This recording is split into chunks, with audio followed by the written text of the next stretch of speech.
안녕하세요. 이번에 금융위기와 경제회복에 대해서 발표를 할 3학년 1반 25번의 정시우라고 합니다.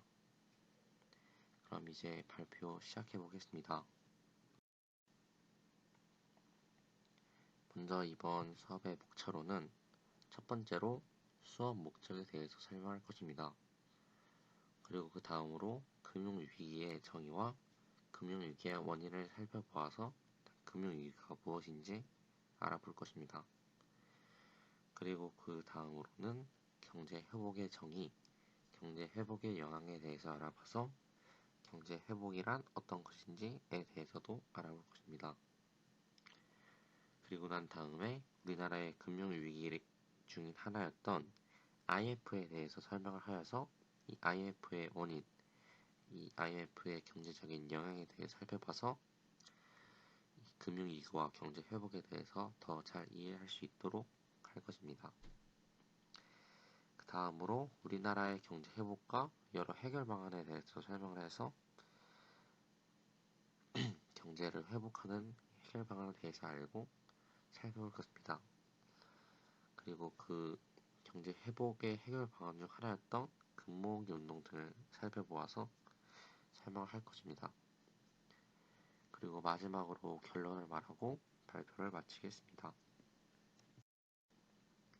먼저 수업 목적으로는 이 금융위기와 경제 회복은 과거에도 여러 번 발생한 사건인데 요즘 우리나라 경제 상황도 좋지 않아서 이 불안한 상황에서 이번 IT 수업을 통해 금융위기와 경제 회복에 대해 알아보고 과거 사례로 IMF 외환위기를 들어보아서 과거와 유사한 상황이 닥쳤을 때 어떻게 대응할 수 있는지, 금융위기가 어떻게 발생하고 경제 회복이 어떻게 진행되는지 과거 사례를 이용하여서 설명할 계획입니다.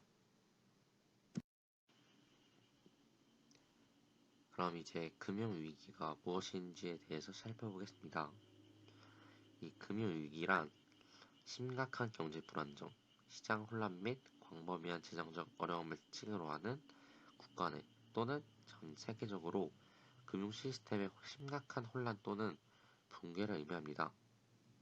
일반적으로 자산 가격의 급격한 하락, 시장 금융의 변동성 증가, 그리고 유동성 부족, 그리고 금융기관 및 전체 경제에 대한 신뢰 상승들이 포함된다고 합니다.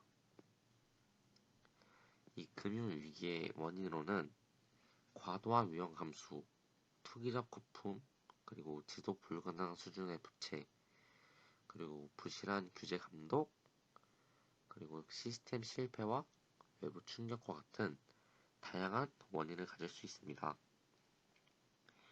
주택이나 은행과 같은 경제의 특정 부분에서 발생하거나 여러 부분 및 지역에 걸쳐 확산되어서 광범위한 경제에 영향을 미칠 수 있다고 합니다. 이제 다음으로 경제 회복에 대해서 살펴보겠습니다.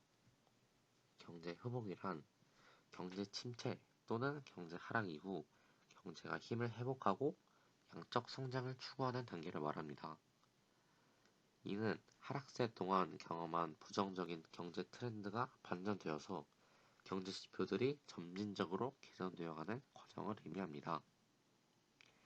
이 경제 회복의 영향으로는 정부의 개입이 재정적 자극책, 통화정책 조정, 특정 분야에 대한 투자 등으로 경제 활동을 촉진하는 데 매우 중요한 역할을 할 수 있습니다.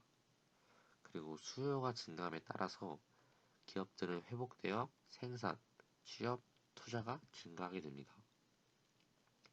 그리고 고용 기회가 개선되면서 소비자 신뢰도가 상승하여서 소비 지출이 증가하고 이는 경제 성장을 더욱 촉진시킬 수 있습니다. 그럼 이제 우리나라의 대표적인 금융위기인 IMF 외환위기에 대한 사례를 들어서 설명을 하겠습니다. IMF란 1997년에 기업이 연쇄적으로 도산되면서 외환 보유액이 급감했고 IMF의 25억 달러의 긴급 유찰을 요청하게 되었던 이 사건입니다. 이 외환 위기 속에서 대한민국은 외환 보유액이 한때 39억 원까지 39억 달러까지 급감하였었습니다.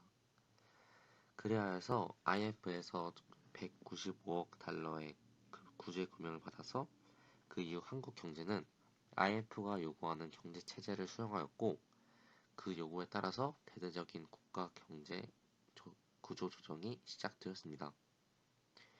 IMF가 요구하는 체제가 시작되자 많은 회사들이 부도 및 경영 위기가 나타났고, 이 과정에서 대량 해고와 경기 악화로 인해서 대한민국의 온 국민이 여러 어려움을 겪게 됐던 사건이 있었습니다. 그럼 이제 IMF가 일어나게 된 원인에 대해서 살펴보겠습니다. IMF 외환위기의 첫 번째 원인으로는 지급준비 정책의 변화가 있습니다. 이 지급준비 정책이란 시중은행 등의 금융기관이 지급준비금이라고 불리는 일정한 현금 또는 그에 준하는 자산을 중앙은행에 예치한 것을 말합니다. 그런데 이 지급준비 정책이 1990년대에 들어서 금융 자유화 진전 및 금융시장 발전으로 인해 지급준비 제도의 역할이 크게 축소되었습니다. 그래서 특히 1996년 이후 금융기관의 대외 경쟁력 제고와 공정 경쟁을 위해 9%를 상회했던 지급 준비율이 1에서 5% 수준까지 대폭 인하함으로써 통화 정책의 수단으로서 이 지급 준비율의 유용성이 크게 낮아지는 일이 있었습니다. 그리고 두 번째 원인으로는 외환 보유고 관리의 실패가 있습니다. 여기서 말하는 이 외환 보유고란 중앙은행 및 외국 국립은행 등에 예치된 외국 통화 예금을 말합니다. 이 외환 보유고의 관리가 실패함에 따라서 기업의 부도와 마찬가지로 외환 보유고가 감소하였고, 그리고 외환 지급 불능 사태의 위기까지 초래하였으며, 이로 인해서 국가 신용도가 하향 조정되었고, 원화 가치의 환율이 급격하게 하락하는 등 연쇄적으로 국가적 경제 활동에 막대한 영향을 초래하였습니다. 그리고 세 번째 원인으로는 정격 유착으로 인한 부정 대출이 있습니다. 여기서 말하는 정격 유착이란 정치인과 기업가 사이에 부도덕한 밀착 관계를 주로 말하는 말인데요. 이 신한국당이라는 전에 있던 정당에서 정격 유착으로 인해서 많은 기업들에게 무분별한 은행 대출을 용인해 줬던 적이 있었습니다. 그래서 이와 같은 불법 대출로 인한 부도로 인해서 5에서 10조 원의 부실 채권이 발생을 했고, 이는 국가 신인도 하락에 아주 큰 영향을 미쳤던 일이 있었습니다. 그리고 네 번째 원인으로는 환율 운용 정책의 실패가 있습니다. 정부는 1997년 9월 이후부터 계속된 외환시장 불안정 속에서 원화 가치를 지키기 위한 인위적인 환율 방어를 시작하였고, 이에 들어가는 비용이 증가함에 따라서 한국의 외환 보유고는 급격하게 감소하였습니다. 그리고 마지막 원인으로는 금융기관의 부실이 있습니다. 이 금융기관의 부실은 기업이 부도를 일으키게 되자 외채를 끌어서 어음 할인을 한 종합금융회사들이 연쇄적으로 영향을 받게 되었고, 이는 결정적으로 악화시키는 결과를 가져오게 되었습니다. 다른 은행들은 관지금융의 그늘 아래에서 부실한 경영을 하였으며, 이들에게 연관된 작은 기업들도 연달아 도산 위기에 빠지는 상황이 되었습니다.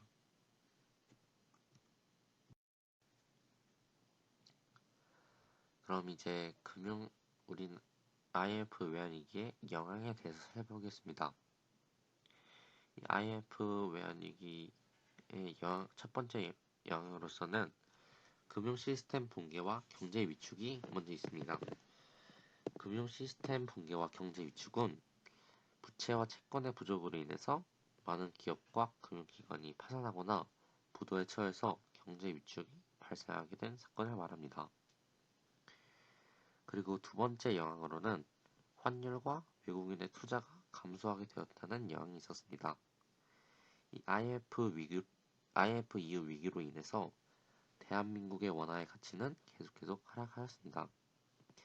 그로 인해서 수입 물가가 상승하였고 기업들에 대한 외화가 부족해졌습니다. 그리고 또한 외국인 투자가 늘면서 대한민국 주식시장과 보유시장에도 아주 큰 영향을 미치게 되었습니다. 그리고 다음 영향으로는 재정조정과 구조개혁과 그리고 다음에 미래에 일어날 일로 경제 실현과 성장 회복까지 하였다는 일도 있습니다. 다음으로 이제 우리나라의 경제 회복과 여러 해결 방안에 대해서 알아보겠습니다. 이 IMF 외환위기의 경제 회복으로는 김대중 정부로 정권이 바뀌면서 IMF를 극복하는 일환으로 외국인 투자 자율화 정책, 대기업을 각 기업으로서 독립시키는 구조조정을 단행하였고 IT 육성 정책을 실현하였으며 신용카드 정책을 추진했고 그리고 마지막으로 정리해고제를 도입하면서 IMF 외환위기의 위기 속에서 벗어나고자 노력하였습니다. 이 IMF를 2년 동안 겪으면서 우리나라는 경제 지표상으로 실업률을 제외하고 성장, 물가, 경상수지 등에서 전반적으로 외환위기 이전 수준을 거의 회복하였습니다. 주가는 외환위기 이전 수준보다 높아졌고 금리는 낮아졌으며 환율도 거의 비슷한 수준까지 내려앉았습니다.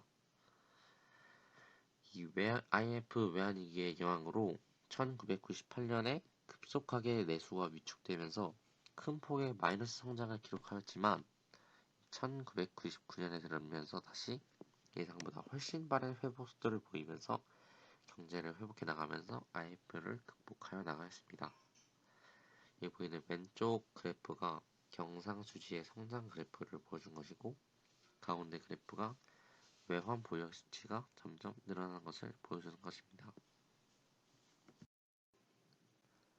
다음으로 우리나라가 IMF 외환위기를 극복하기 위해서 여러 가지 해결 방안이 있었는데 저는 그 해결 방안들 중 하나인 금모으기 운동을 설명하여서 보겠습니다.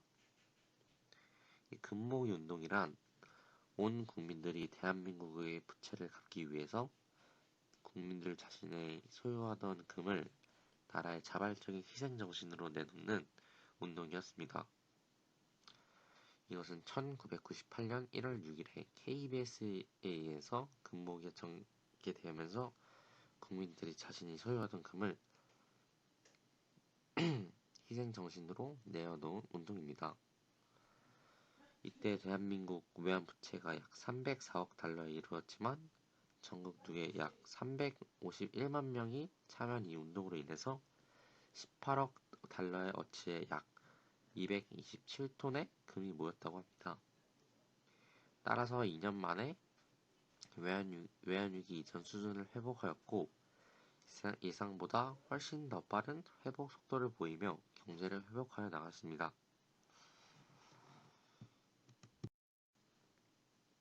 그럼 이제 마지막으로 결론을 말하고 발표를 마치겠습니다.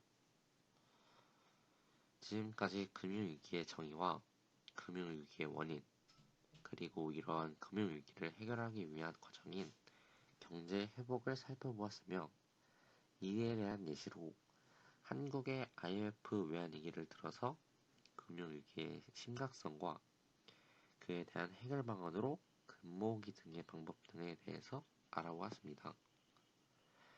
이번 금융위기와 경제회복에 대해 조사하면서 금융위기가 경제적으로 얼마나 심각한 문제인지 그리고 또 어떠한 영향을 주는지에 대해서 더 잘 알 수 있게 된 계기가 된 것 같았고 IMF 외환위기뿐만 아니라 다른 여러 경제적인 사건에 대하여 조사해보고 싶어졌습니다. 제가 준비한 발표는 여기까지입니다. 발표 들어주셔서 감사합니다.